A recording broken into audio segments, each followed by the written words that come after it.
Hello, friends, and welcome back to Malicious Compliance Stories. Imagine the situation. You save a man's life, and his wife starts threatening to fire you. As they say, no good deed goes unpunished. But before we begin, don't forget to subscribe to our channel if you're new here and turn on notifications so you don't miss a new video every single day. Here we go. Sorry I saved your husband's life. Background. I work as an assistant manager at a large chicken fast food chain while putting my way through med school. I can only work part-time due to my studies, but the company was great about letting me keep my job since I've been with them since high school.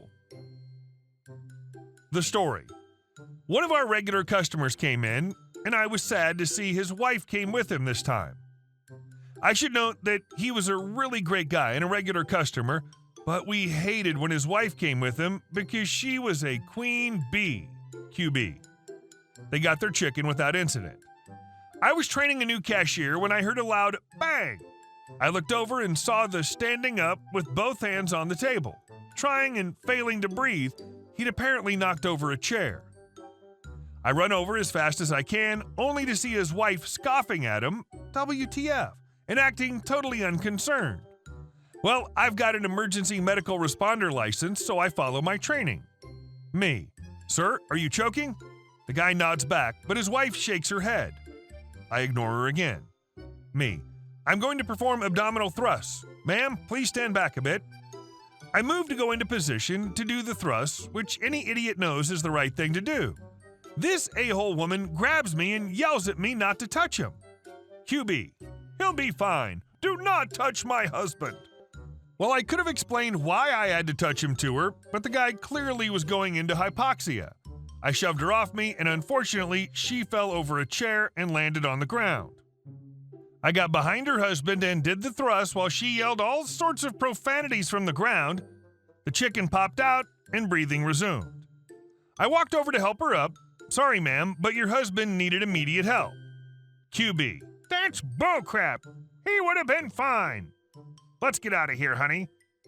The husband follows her as she storms out of the store and mouths, thanks. What the F? Well, all my employees give me a pat on the back and say they were glad I was here because they don't know anything about how to deal with that. I decided then and there to get employees CPR certified, but that's another story. The epilogue to this story is that QB filed a complaint against me. She came into the store the next day. I'd just gotten off shift and decided to do some studying in the back while I ate my free lunch. I'm in the zone committing a particularly difficult transport path to memory when the manager comes in. The manager brings me out front where my old friend QB is waiting. Manager. QB here says that you knocked her over in a chair. Is that true? Me. Yes, sir, it is. But her husband was choking, and I did save his life, so... QB interrupting. Save his life? You're a college dropout working in fast food. The F do you know? My husband would have been fine, and now I've got back pain from where I hit the chair.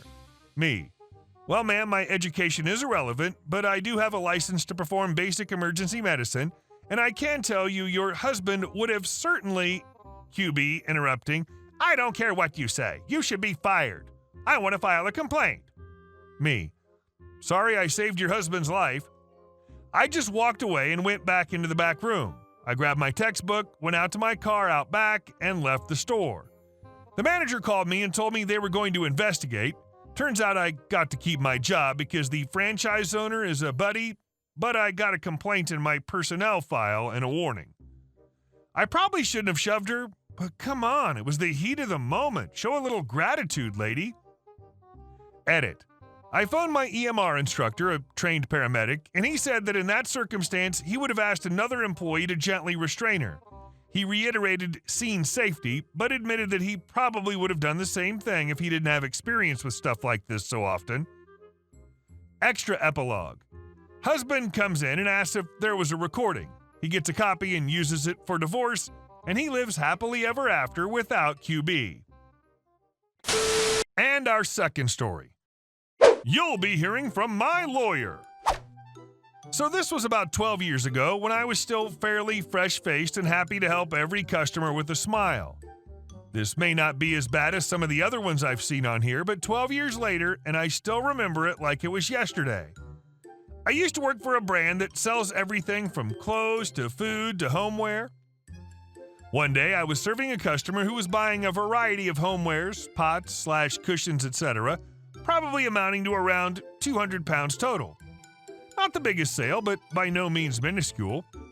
Transactions going well, I offered our company CC just in case she was a mystery shopper and hit all the points on my mental checklist of serving on the tills.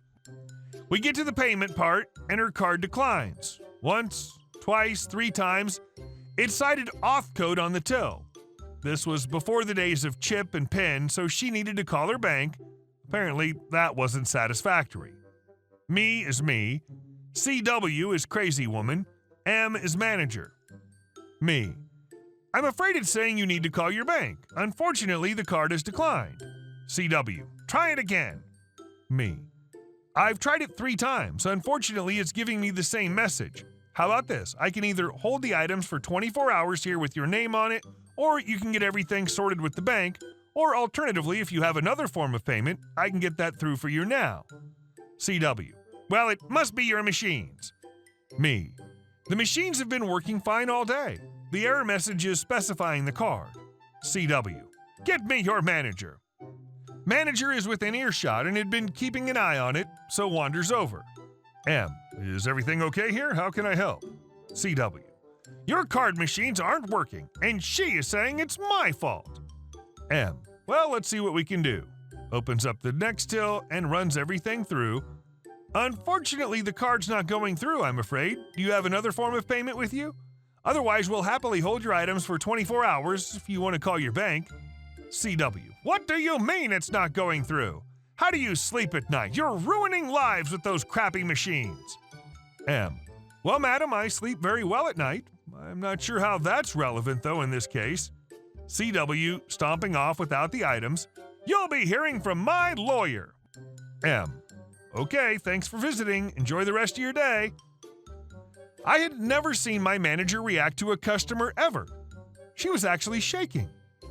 We never did hear from her lawyers. Head office never told us if she complained. We've had a meeting about customer complaint, and those were taken seriously. But we did find out from another employee who'd seen the whole thing happen that she came in a day later when me and my manager were off to buy the items. Apparently, her bank sent out a new card ahead of that one expiring and deactivated the card without telling her. Ah, the joys of being screamed at for something you didn't have control over. You'll be hearing from my lawyer. Not if you try to pay him with that card, we won't. And our last story. My driveway does not belong to you. About 3 months ago, we had some new neighbors move in, and they started a daycare out of their home. The kids really haven't been as much of an issue as I was expecting, aside from some occasional noise. The parents, on the other hand, oh God, the parents. It started with this one dude, let's call him Jim. Jim liked to park in our driveway. Not really an issue at first. He was usually only there for a few minutes, and my housemate works in the morning, so his car isn't there. However, housemate switched to evening shifts about a month in, and his beat-up Crown Vic proudly took up his half of the driveway. Jim did not like this. No, he did not. There was a Crown Vic in his parking spot. So he honked and he honked, made lots of noise, much to the shame of his 2 young boys. Now, me, not being effing insane, went outside to see who was honking out front of our house at 8 a.m. Cue this exchange. Jim, you're in my spot. Me, this is my driveway. You can park in the street if you need to drop off your kids. Jim, don't tell me what to do. Move your car. You're in my spot. Me, all right, hold on. My keys are inside. At this point, I went inside and told my housemate what was going on, since he'd blearily stumbled out into the living room in naught but his tartan pants to see what all the ruckus was about. About a minute went by, and Jim, the patient and considerate soul he was, began honking again. Housemate and I decided to ignore him and make oatmeal. After a while, the honking stopped, and we assumed that was that. Oh, how wrong we were. 2 days go by with no sign of Jim. our neighbors brought us an apology pie, which was delicious. They'd apparently told him not to park in our driveway when he'd started doing it, but he told them we said it was fine. We'd never talked to him before the first incident. Day 3, I'm awoken again by the delightful noise of honking. I look outside, it's Jim. My neighbors come outside and start talking to him. He's still honking. Kids see what's about to happen, exit stage left. I come outside along with housemate, who's again only in tartan pants. Jim, you honk, need honk, to honk, get honk, out honk, of honk, my honk, spot honk honk honk. Housemate, nope, not today. Crazy. Jim, honk honk honk honk honk.